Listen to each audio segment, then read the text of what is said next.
Bonjour, Madame Saint-Onge. Aujourd'hui, on va parler d'une conférence que vous avez participé sur la langue autochtone. Et pourquoi est-ce qu'il est important pour les peuples autochtones de réfléchir à la traduction de leur langue en anglais et en français? Bonjour. Pourquoi c'est important? Parce que c'est une question de visibilité. Euh, Plus une langue est visible et elle est diffusée aussi, plus elle permet de la faire connaître. Et ça démontre aussi l'importance qu'on accorde à cette langue-là. La traduction, on peut traduire, mettons, comment on pourrait dire, une traduction simultanée, c'est très différent d'une traduction écrite. Donc, c'est important de bien faire des recherches, tandis qu'une traduction simultanée, c'est beaucoup plus rapide.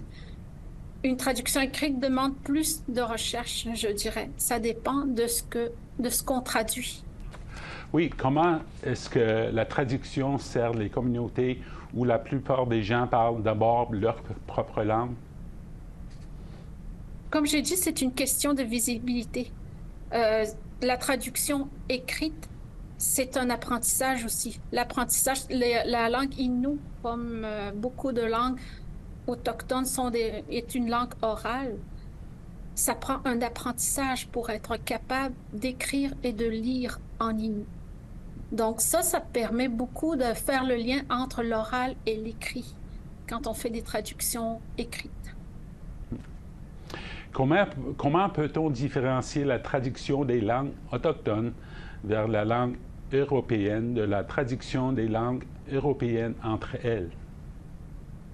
Les concepts sont très différents et la langue française est très différente de des langues autochtones. Donc, c'est important comment je dirais ça, il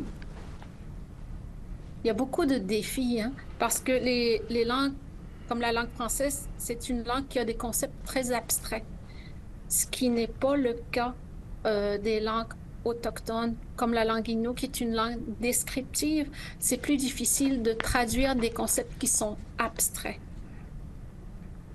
Quelles sont les limites de la traduction des langues autochtones?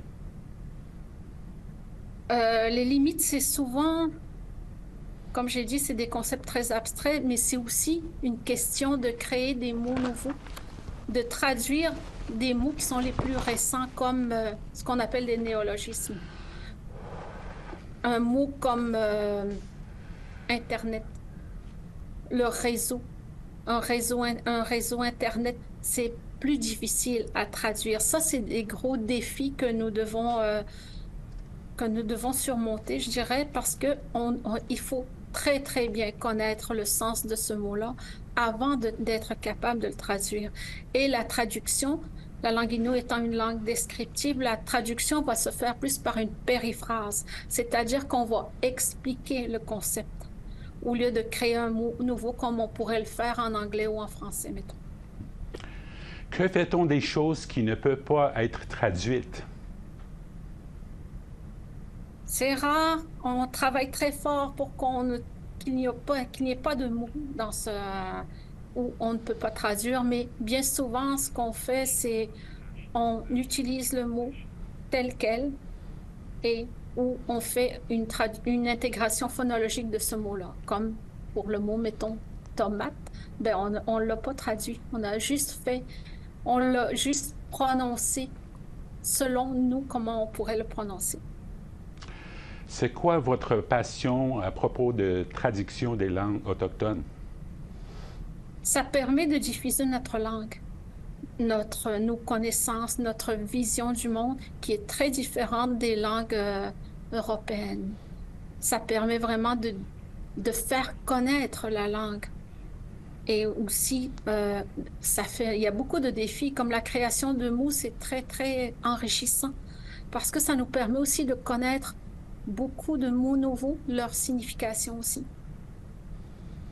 C'est quoi vous voulez voir dans le futur à propos des traductions des langues autochtones?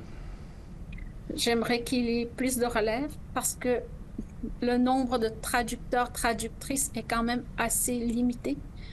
Et ce serait bien qu'il puisse y avoir de plus en plus de jeunes qui commencent à faire de la traduction. Est-ce que vous êtes content de voir des gens de traduire les langues autochtones? Oui, je suis très contente. Quand nous avons été invités par l'Observatoire des langues autochtones, ben, on a pu se faire un petit réseau et voir que d'autres personnes faisaient des traductions dans d'autres langues et avaient les mêmes défis que nous, finalement. Fait que ça nous a permis de nous entraider et de voir que on n'était pas seul dans ce métier-là. Merci, Hélène Saint-Onge.